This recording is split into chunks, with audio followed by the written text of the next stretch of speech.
내 돈의 1%를 하기도 전에 먼저 떼? 이게 너무 어려운 정보들이 많기 때문에. 그 돈이 꽉 묶여 있는 거죠. 선의자 때문에 다 불법이랬어. 돈으로 행복해지기 위한 돈 인문학 토크쇼 돈은 많이.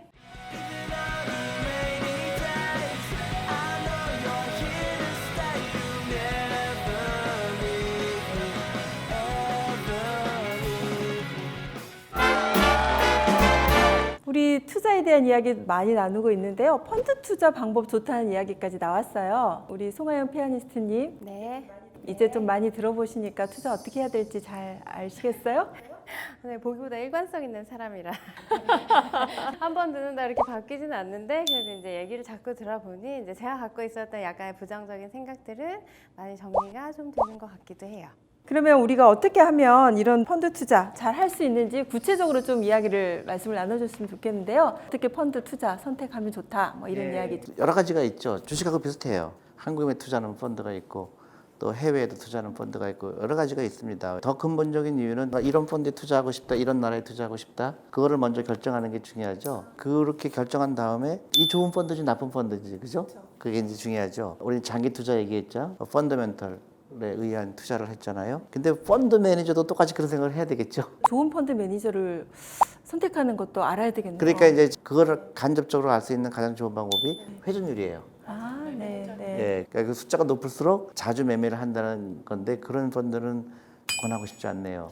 대개 20%, 30%가 적당하죠. 두 번째로 중요한 거는 수수료죠.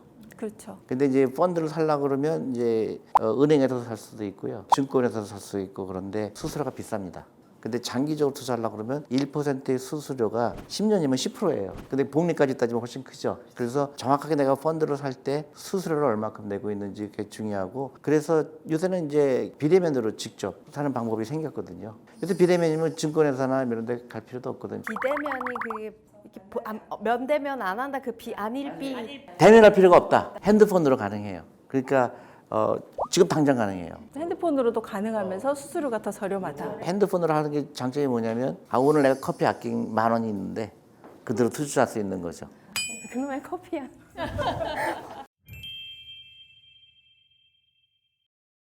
회전율 매우 중요한 정보인데요. 그런 걸 어디 가서 보지 궁금하지 않으세요? 그렇죠. 네.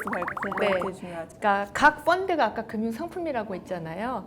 그 각 펀드에 대한 그 상품에 대한 설명은 투자할 때 투자자가 당연히 봐야 되는 정보 중에 하나예요. 그러니까 투자 설명서가 있고 간이 투자 설명서가 있고 그런데 사실 그 투자 설명서, 간이 투자 설명서를 제대로 볼 수 있는 사람 별로 없어요. 그렇죠. 왜냐하면 깨알 같은 글씨들이 너무 어려운 정보들이 많기 우리 때문에. 보험할 때 깜프처럼 그런 거잖아요. 예, 예.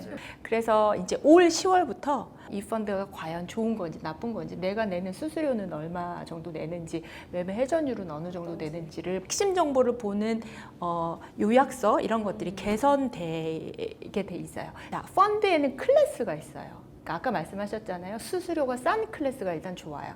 장기적으로 투자하는데 수수료가 알게 모르게 굉장히 크게 비중을 차지할 수 있거든요. 수수료가 높다라는 건 내가 가질 몫이 줄어드는 거기 때문에. 근데 그 펀드의 클래스가 그 펀드의 수수료 정보가 나와 있어요.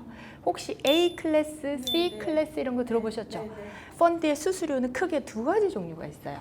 하나는 수수료고요. 하나는 보수예요. 수수료는 뭐냐면 펀드를 내가 예를 들어서 한 달에 100만 원을 투자를 한다. 적립식으로 투자한다. 그러면 100만 원 중에 수수료가 있는 펀드는 1%를 떼고 99만 원만 펀드 계정으로 들어가는 거예요. 그게 선취에 수수료를 뗀다 해서 선취 수수료예요. 불편하죠? 내 돈의 1%를 하기도 전에 먼저 떼? 선의자 때문에 다 불법이랬어. 그 선취 수수료가 있는 펀드를 A 클래스라고 그래요. A 클래스. 그다음에 선취 없이 그 큰 자금에 대해서 나중에 후치로 떼는 수수료가 있는데 그걸 보수라고 해요. 그래서 그 보수만 떼는 클래스를 C 클래스라고 그래요. 뭐가 좋아? 뭐가 좋아요? 자, 예전에 현행이라고 돼 있는 거에 보면 A가 있고 C가 있고 근데 거기에 뭐 수수료가 있고 보수가 있고 저렇게 봐도 뭔 말인지 잘 모르겠죠. 네, 그냥 찍어줬으면 좋겠어. A로 해라, C로 해라 이렇게. 그러니까 저 10월은 어떻게 개선이 되냐면 과연 내가 돈을 투자해서 그 기간 동안 내가 얼마 보수를 내는데 그걸 보여주는 거예요. 궁극적으로 장기 투자한다고 한다면 C보다는 A입니다. 왜냐하면 보수를 뗐죠. 보수는 내가 투자하는 금액의 선취 1%예요. 그러면 남아있는 게 들어갔죠. 들어가서 운영하는 데에서 총 보수는 후치잖아요. 선취 1%를 떼는 펀드는 후치 보수가 적습니다. 그런데 후치만 있는 C 클래스 같은 경우에는 선취는 안 떼는 대신에 후치가 높아요. 자, 선취 수수료 오프라인형, 아까 지금 온라인형 하셨는데요. 온라인형은 보통 끝에 E가 붙어요. 알파벳 E. 그래서 수수료 선취 오프라인형 A를 보시면 납입 금액의 1% 이내가 수수료죠. 판매 수수료 돼 있죠. 그리고 총 보수가 1.183이죠. 그쵸? 저 보이나요? 숫자에 약해요. 1,000만 원 투자 시 투자자가 부담하는 총 보수가 나오죠. 거기 보면 5년을 한번 보시겠어요? 수수료를 미징구하는 오프라인형 C형하고 수수료를 미리 떼는 A형의 보수가 어떤 게 더 높아요? 이제 노안도 오고 C가 높아요. C가. 10년일 경우에는 A는 157만 원, 그 다음에 C 같은 경우에 170만 원이죠. C가 더 높죠. 자, 그래서 장기 투자한다고 한다면 선취가 있는 A를 선택하는 게 좋고, 그리고 만약에 그걸 한다 하더라도 A나 C를 선택하는 것보다 A, E, C, E를 선택하는 게 낫겠죠. 온라인 수수료가 더 저렴하죠. 알파벳 E는 그 아까 말씀하신 비대면을 그거. 해서. 근데 이제 비대면으로 하게 되면 저는 선취 수수료가 없어요. 그러니까 결론적으로 비대면이 좋은 거예요. 그래서 이제 그 소비자 입장에서 중요한 게 펀드를 사고 팔고 하게 되면 그때마다 선취 수수료를 1%를 내야 돼요. 바꿔타게 되면 매년 3번 갈아타면 3% 내는 거예요. 그래서 자주 갈아타는 건 좋은 아이디어가 아니다. 예. 그리고 제가 또 하나 얘기하고 싶은 거는 많은 사람들이 펀드를 고를 때 6개월 수익률을 보고 골라요. 과거에 그 짧은 기간의 수익률을 가지고 내가 펀드를 고르는 거는 굉장히 잘못된 방법이죠. 펀드에도 등급이 있어요. 펀드를 평가하는 그 펀드 보고서나 이런 걸 보면 3년의 등급이 좋은지 5년의 등급이 좋은지 5년 등급이 가장 좋은 펀드가 더 양호한 펀드라고 할 수 있죠. 적어도 5년 정도의 이제 성과는 보고 골라라는 거죠. 그럼 등급은 뭐 이렇게 뭐 한우처럼 A, 트리플 A 뭐 이렇게 나가나요? 어떻게? 태극마크 5개. 기관들 미국에서는 이제 별. 펀드를 모닝스타라고 그래서 모닝스타로. 그런 네 개. 걸 알아두면 진짜 그렇죠. 유용하겠네요. 그렇다고 해서 소비자가 그걸 잘 선택하기는 어려워요. 사실은 제가 볼 때 이 수수료와 회전율과 비대면 이런 키 포인트만 가지고 있어도 사실은 펀드를 하러 갈 때나 물어볼 때 소비자가 좋은 질문을 하면 좋은 대답이 오거든요. 그래서 소비자 정보를 알아보는 그런 것들을 하려면 이제 이런 기본적인 것들을 알아야지만 예를 들어서 좋은 선택을 펀드를 할수 있어요. 은행에 갔는데 펀드를 고르는데 회전이 얼마예요? 물어보면 깜짝 놀랄 거예요. 이 사람 이 사람 굉장히 지식이 많은 사람이구나 그렇게 생각하죠. 회전율을 보고 수수료를 보고 기업의 철학과 가치를 내가 판단해서 믿고 10년 이상 썩힐 수 있는 그 마음가짐으로 발효. 네, 그럴 수 있을 각오로 이제 펀드에 가입하면 좋겠네요. 자, 그러면 이제 펀드도 어떻게 선택하는지 회전율, 수수료 뭐 이런 키 포인트 아셨잖아요. 그럼 어떤 방법으로 해야 되는지 요거에 대해서 조금 더 말씀해 주시면 좋을 것 같아요. 펀드도 예금 적금하고 똑같습니다. 예금처럼 하는 방법이 있고요. 적금처럼 하는 방법이 있어요. 어떤 게 더 좋을까요? 저 같은 경우는 이제 프리랜서니까 항상 버는 돈이 월급쟁이처럼 정확하지 않아요. 그렇기 때문에 적립식은 아무래도 저한테는 굉장히 불가능하죠. 아주 하려면 아주 정말 내가 10만 원 밑으로 정말 자신 있는 금액을 하지 않는 이상은 이제 좀 어렵죠. 네. 답 다 말씀하셨어요. 똑똑하니까요. 결론적으로 말씀드리면 펀드도 적금식으로 하는 게 가장 좋은 방법입니다. 그런데 적금식으로 할 수 없는 사람도 있어요. 매달 똑같은 금액을 설정하기 어려운 사람. 그럴 때는 지금 말씀하신 것처럼 최저 10만 원이든 5만 원이든 내가 할 수 있는 금액을 적금식으로 조금씩 계속 꾸준히 주식으로 적금하기 방법이 있어요. 그 펀드를 투자하는 방법을 혹시 적립식 투자 방식이라고 들어보셨죠? 적립식 투자 방식을 왜 먼저 말씀을 드리냐면요. 시장 자체가 우리가 변동성이 있다라는 말 누누이 했잖아요. 그 변동성이 있는 장세에서 목돈으로 한꺼번에 돈을 넣는다라는 거는 이 변동하는 시장의 그 리스크를 그대로 감수하는 거예요. 그래서 적립식 투자는 변동하는 시장 자체에 그냥 동참하는 방법이라고 생각하시면 되고요. 적립식 투자는 조금 유식한 말로 코스트 에버리지 효과라고 하는데요. 그걸 쉽게 풀어보면 주식은 싸게 사서 비싸게 팔아야 된다고 하잖아요. 그렇죠? 그런데 그 싸게 살 수 있는, 그래서 평균적으로 매입하는 단가가 있잖아요. 그 단가를 목돈으로 투자할 때보다는 낮추는 방법을 적립식 투자 방법이라고 해요. 제가 그림으로 좀 설명을 해드릴게요. 시장이요, 모르잖아요. 우리가 계속 시장을 모른다라고 했거든요. 저 네 가지 시장을 왔다리 갔다리 왔다리 갔다리 하면서 시장은 흘러가는 거잖아요. 근데 저걸 목돈으로 투자했다고 가정을 해볼게요. 예금처럼. 처음 케이스는 시장이 내가 투자했을 때보다 올랐어요. 그럼 당연히 목돈도 수익이 날 거고 적립식도 수익이 나요. 그런데 적립식이 오히려 적게 나요. 왜냐하면 비쌀 때 계속 사줬으니까. 두 번째는 시장이 쭉 빠지잖아요. 그럼 어떻게 돼요? 처음에 목돈으로 넣어지면 당연히 손실이 크겠죠. 근데 적립식으로 했다고 가정을 하면 자꾸만 떨어지는 주식을 조금씩 나누어서 샀기 때문에 실질적으로는 목돈을 넣은 것보다는 손실이 덜해요.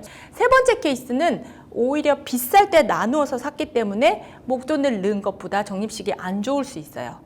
처음에 목돈을 넣었으면 시장이 올라갔다가 다시 떨어지면 어쨌든 본전이지만 나누어서 사면 오히려 안 좋아요. 근데 마지막을 보세요. 마지막은 시장이 안 좋았다가 다시 좋아지잖아요. 똑같은 금액을 안 좋은 시장에서 같은 금액으로 더 많은 주식 수를 사 모으겠죠? 그런데 궁극적으로는 시장이 올라갔죠? 그럼 어떻게 돼요? 내가 가진 주식 수의 평균 가격이 올라가겠죠. 그래서 사실은 저 네 가지 케이스 중에 적립식 투자로 가장 성과가 많이 나는 케이스는 네 번째 케이스예요. 기본적으로 적립식 투자 방법은 주식의 평균 매수 단가를 낮추어서 궁극적으로 건강하게 투자할 수 있는 방법, 시장의 변동성에 굴하지 않고 계속해서 투자할 수 있는 방법, 그리고 10만 원으로도 쉽게 투자할 수 있는 방법, 그게 적립식 투자 방법이라고 생각하시면 돼요.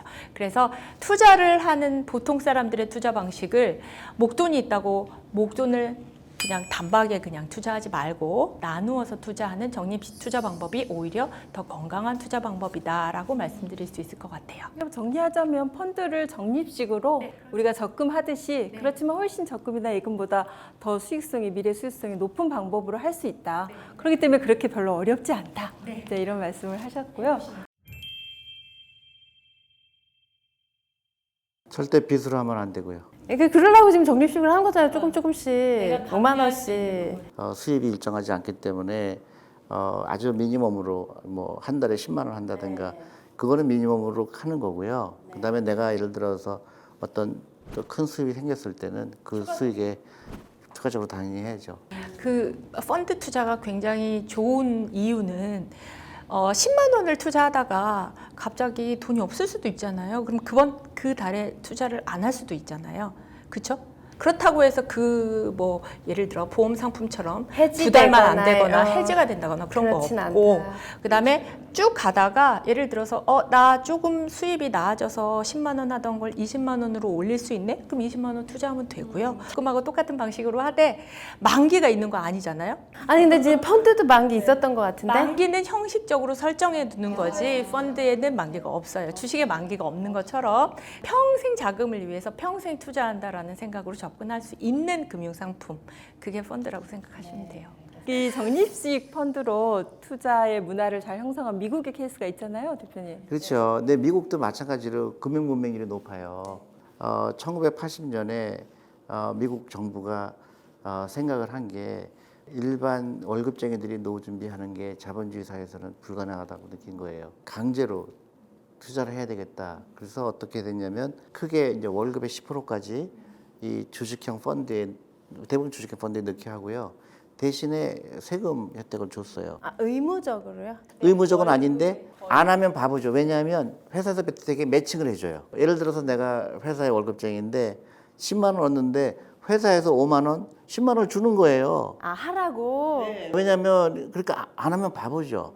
그럼 그런 사람도 있을까요? 혹시 내가 그걸 햄버거 사 먹고 60세까지 못 찾아요. 찾게 되면 그동안 세금 안 낸 거 다 뱉어놔야 되고 굉장히 그 페널티가 10%를 내야 돼요. 근데 정말 돈이 필요하다.